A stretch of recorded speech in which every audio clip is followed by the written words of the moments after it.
En Casa con Dios, teoterapia y meditación, con Jimmy Chamorro. Muy buenos días, bienvenidos a Teoterapia y Meditación, el primer espacio del día en torno a Dios. Huir, evitar, apartar, esa es la serie la cual hemos venido abordando durante las últimas semanas. El día de ayer estábamos aquí viendo algo que Pedro nos estaba enseñando en la primera carta. En la primera carta que nos escribe Pedro, nos hablaba acerca de algo, nuestra manera de vivir. ¿Cuál va a ser mi manera de vivir? Básicamente la conclusión, ¿cuál es? O yo vivo de una manera vana, que será mi vida antigua, mi vieja vida, o voy a vivir de otra manera, vivir de una manera santa, como Jesús así lo hizo. ¿Qué es vivir santamente? Nada distinto que vivir para aquel que me rescató, Jesús. Eso nos dice Pedro. Nunca siendo aislado del mundo, nunca siendo quitado de este mundo, Jesús mismo le oró al Padre para que así fuese. Vivir apartado para Dios, apartado, por supuesto, de las vanidades de este mundo. Vamos a continuar con lo que Pedro nos enseña, pero esta vez en la segunda carta de Pedro, capítulo 3. Comencemos con el versículo 3 y ahí continuamos con algunos apartes de algunos versículos. Dice así: sabiendo primero esto, que en los postreros días vendrán burladores, andando según sus propias concupiscencias. Bueno, vendrán burladores en los últimos tiempos. Bueno, ¿qué acerca de estos burladores? Versículo 4. Diciendo, ¿dónde está la promesa de su advenimiento? O sea, la promesa de la venida de Jesús. Porque desde el día en que los padres durmieron, todas las cosas permanecen así, como desde el principio de la creación. Ah, vendrán. Bueno, ¿qué hubo?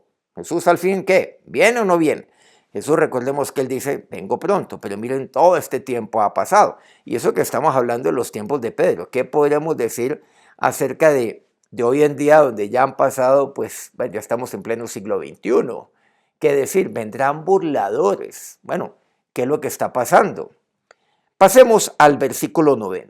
Pero aquí Pedro me explica algo que es muy importante. Dice así: el Señor no retarda su promesa. Bueno, pero entonces, ¿por qué ha pasado tanto tiempo y nada de esto ocurre? Que Jesús volvía nuevamente por nosotros. Él no retarda su promesa según algunos la tienen por tardanza. Según algunos interpretan la tardanza. Sí, no dice que es paciente para con nosotros. Quisiera resaltar esta parte. Bueno, seguramente me podrán decir, bueno, ¿y que esto qué tiene que ver con el vivir de una manera apartada? No podemos obviar este punto tan importante. Es paciente para con nosotros, para todos nosotros. Y se refiere no solamente, por supuesto, a los cristianos, especialmente a los que no lo son, a la gente del mundo. Dice, no queriendo que ninguno perezca, sino que todos procedan al arrepentimiento. Entonces, ¿por qué Él no ha venido? Porque es paciente y está esperando que muchos se arrepientan, procedan al arrepentimiento. ¿Pero por qué? Porque Él es misericordioso, porque Él es amor, porque Él no quiere que uno solo se pierda. Por lo tanto, la decisión depende de cada uno, no queriendo que ninguno perezca. Él lo que quiere es que todos procedamos al arrepentimiento. ¿Qué quiere decir? Que dejemos nuestra vieja manera de vivir y procedamos más bien al arrepentimiento y ya vivamos de una manera como Él vivió, de una manera santa. Eso es lo que encontramos en su palabra. Versículo 11. Puesto que todas estas cosas han de ser desechas, ¿cómo no debéis vosotros andar en santa y piadosa manera de vivir? Nuevamente, miren que aquí me está hablando de mi manera de vivir. Algo interesante frente a Pedro es que él me habla de esto tanto en la primera como en la segunda carta. Pareciera que este fuera uno de sus puntos clave pues dentro de lo que él nos comparte en los escritos que están ahí consagrados en la palabra de Dios, que cuentan con su autoría. Ahora, todas las cosas, dice así, han de ser desechas. Todas las cosas van a pasar. A eso se está refiriendo Pedro cuando habla acerca de mi vana manera de vivir. Esa antigua. La antigua, como dice Pablo. Pablo dice la vieja manera de vivir.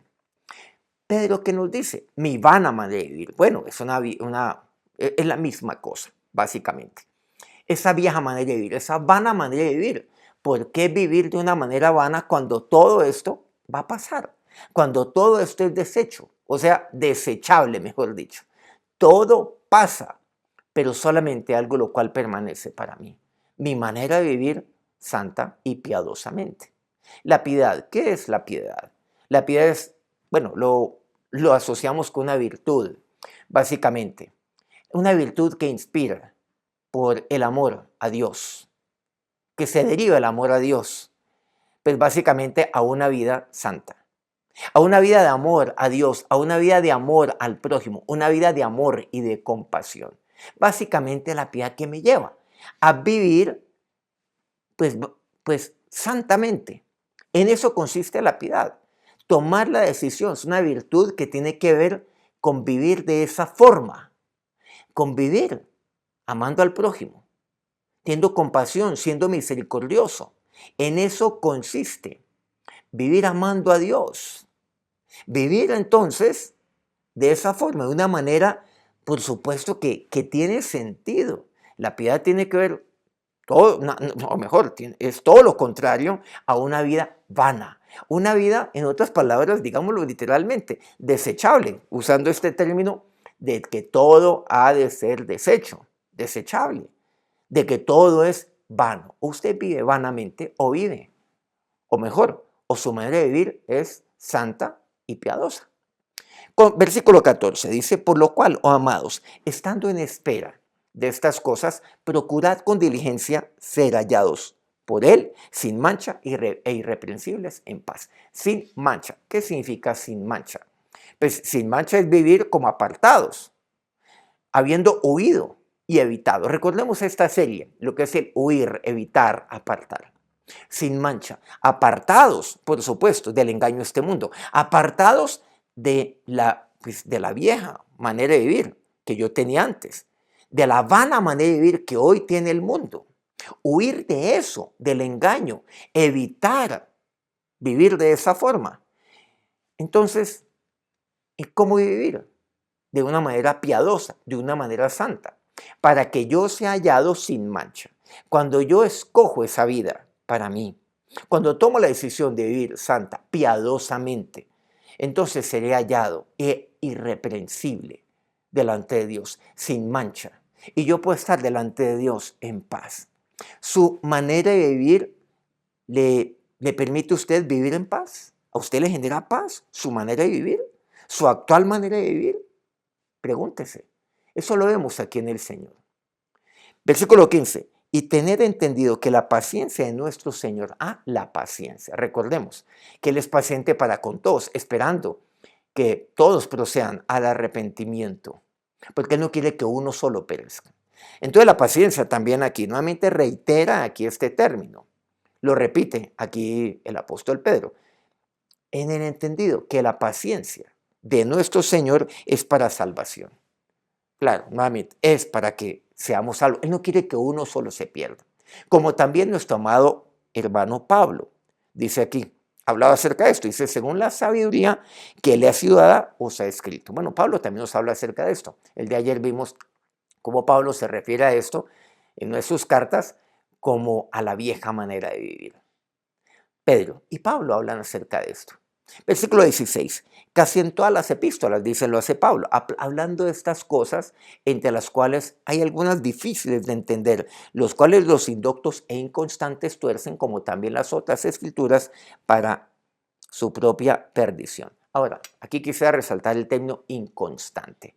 El inconstante es aquel que se acerca a Dios, pero luego se aleja, luego evita las cosas de Dios, y luego vuelve a acercarse y nuevamente se aparta. Ese es el inconstante. Recordemos que aquí estamos hablando del huir, del evitar, del apartar. Se aparta de Dios, evita la palabra de Dios, luego se acerca porque es que seguramente necesita de Dios, se metió en un lío, necesita oración, ahí sí se arrodilla y luego cuando ya se resuelve el problema, nuevamente se aparta, se aleja. Eso es ser inconstante. Eso me dice así la palabra de Dios. Lamentablemente hay cristianos que han hecho de la inconstancia su estilo de vida. Entonces, este es otro estilo de vida. Está aquellos que viven, claro, de una manera santa, piadosa. Están aquellos que viven vanamente y están tantos cristianos que han conocido de Dios, que han sido rescatados por Él, usando este término que Pablo me habla, pero que han tomado la decisión de vivir de manera inconstante. Es más, yo me atrevería a decir que la mayoría de los cristianos hoy en día en esta tierra viven de esa forma. ¿Su estilo de vida cuál es? O su manera de vivir, usando este término de Pedro, es la inconstancia. Así que vosotros, dice el versículo 17, oh amados, sabiéndolo de antemano, guardaos, no sea que arrastrados por el error de los inicuos, caigáis de vuestra firmeza. Bueno, Pablo nos ha enseñado mucho acerca de esto, pero especialmente Pedro. Qué maravilloso es pues es esto que nos está enseñando Pedro. Mi manera de vivir, vivir piadosamente. Vamos a orar. Ahora, Señor y Dios, ¿cuál es mi manera de vivir? Nuevamente, yo puedo vivir, Dios, santa, piadosamente. O puedo vivir de una manera vana, sabiendo que todo esto perecerá. Todo esto es desechable. Pero también, Dios, yo, como hijo tuyo, Padre, como siervo tuyo, como aquel que te ha recibido aquí en el corazón, aquel que ha reconocido que tú lo has rescatado y me has rescatado a mí. Pero yo también puedo vivir de manera inconstante. Inconstante es aquel que se acerca, luego se aparta, busca a Dios, luego lo evita. Nuevamente va a ti en momentos de dificultad, de problemas, de adversidad, pero luego huye y se aparta de ti. Eso es la inconstancia de Dios. Guárdame de todo esto, mi Señor. No quiero ser nunca inconstante. Y si usted lo ha sido, acérquese a Dios, dígale, perdóname, Dios. Mi manera de vivir ha de ser santa y piadosa, mi Señor y Dios. Gracias, oh Dios, por tu misericordia. Gracias, Dios, porque tú nunca tardas tu promesa. Pero es que tú eres paciente, Señor, esperando que muchos procedan al arrepentimiento, porque la paciencia es para salvación. Ahora que la bendición de nuestro Dios, la bendición de aquel que es eternamente paciente, recaiga sobre sus siervos, aquellos que han escogido como su manera de vivir la piedad y la santidad, los bendiga en este día. Amén. Muchas gracias por acompañarnos una vez más aquí en nuestro programa. Recordarles que este fin de semana del 6 al 8 de octubre, entiéndase, viernes o domingo, tenemos nuestro gran congreso de Alfa y Omega para estudiantes universitarios en el Redil. Muchas gracias a todos aquellos medios que día a día, pues aquí transmiten este programa, que sumándose, por supuesto, aquí a nuestro canal. A Colmundo Radio aquí en Colombia, Radio Fuego FM en Guayaquil, Ecuador, El Puerto Noticias en el puerto más hermoso del Perú, en Hilo, Guayú Estéreo, en la estupenda, bellísima Guajira colombiana. Corrimiento del Jardín, Bajo Cauca colombiano, Platino Estéreo. Quiero pedirles ahí que nos regale en su dispositivo un me gusta antes de iniciar su despedirse de nosotros y compartir esto con quien lo puede eventualmente necesitar. Nos encontramos mañana a las 5 de la mañana, hora Colombia, nuevamente, aquí por nuestro canal. Que tengan un feliz día, que Dios los bendiga. En Casa con Dios, teoterapia y meditación con Jimmy Chamorro.